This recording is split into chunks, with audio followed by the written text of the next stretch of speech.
In my formative years at primary school, the teaching staff were almost exclusively women, with the exception of the headmaster. It was not uncommon for a child, most often a boy but sometimes a girl, to be summoned to a teacher's side and gently but firmly placed across her knee for a well-deserved spanking. Each instance was intended as a lesson in proper conduct, and I myself received several such corrections, which invariably brought tears to my eyes. On 2 occasions, I was summoned to the headmaster's office for more serious infractions. There, the punishment was more severe. Once, my trousers were lowered, and the headmaster administered a firm spanking. In that moment, I found myself wishing for the gentler hand of one of the female teachers, whose discipline, though strict, was always tempered with maternal understanding. During my time in primary school, I was disciplined solely by female teachers, as there were only 2 male teachers present.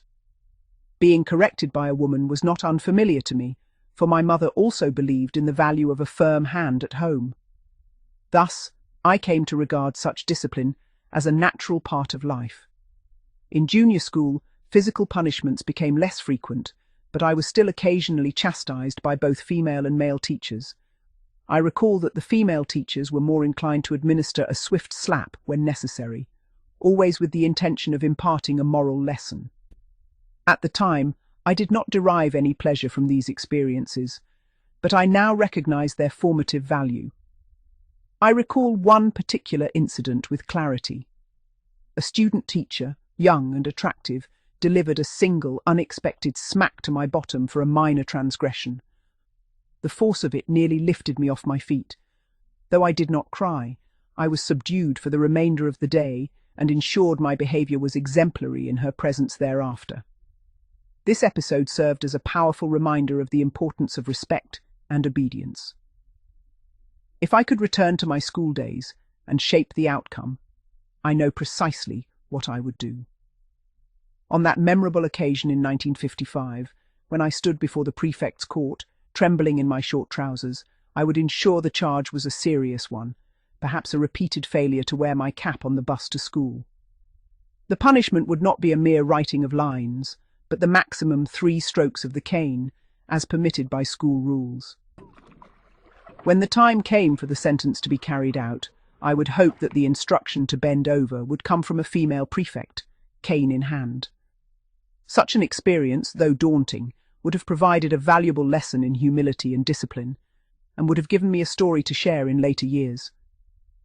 Reflecting on my secondary school days, I recall several female teachers whom I would not have minded being disciplined by, though it was not to be. Some of these ladies witnessed my punishments at the hands of male teachers, having sent me to them for misbehaviour. At home, my mother did not administer corporal punishment herself, preferring to leave such matters to my father. However, there was one occasion when my aunt, finding my behaviour unacceptable during a shopping trip, promised the shopkeeper that I would be properly disciplined. True to her word, upon our return home, she took me over her knee, lowered my trousers, and delivered a sound spanking. The lesson was clear: actions have consequences, and respect for others is paramount. Unfortunately, that was not the end of my chastisement. When my father arrived to collect me, my aunt recounted the incident in full. My father then took me over his knee, lowered my trousers once more, and administered an even more painful spanking. Though these experiences were difficult at the time, they instilled in me a lasting sense of right and wrong. It is a well-known fact that many gentlemen, often of mature years, continue to reflect upon the lessons of their youth. Some even seek to recreate the experience of school discipline, donning appropriate attire and engaging the services of a professional lady to play the role of a strict schoolmistress. These encounters, involving the cane, slipper, or strap, are sought not for pleasure alone, but as a means of revisiting the moral instruction of their formative years. Others, I am reliably informed, prefer to imagine such scenarios rather than enact them, perhaps fearing that reality might not live up to their memories. It is reasonable to assume that these gentlemen are seeking to fulfill a longing for the discipline they either received or wished they had received in their youth, or to reenact a memorable experience with embellishments. May I take a moment to inquire, dear reader, what has brought you to the pages of this esteemed magazine?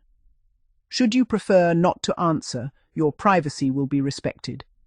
However, if you have any memories or thoughts on the subject of school discipline, your contributions would be most welcome among our community. As for young ladies, I can report from my own experience that many women born in the late 1950s and 1960s were curious about the traditions of school discipline during the 1980s and 1990s, though such explorations were always conducted privately and without commercial intent. Most had not experienced corporal punishment at school, though a few recalled mild slipperings or a slap to the upper thigh in junior school. These experiences, whether real or imagined, served as reminders of the importance of respect, obedience, and the enduring value of moral instruction.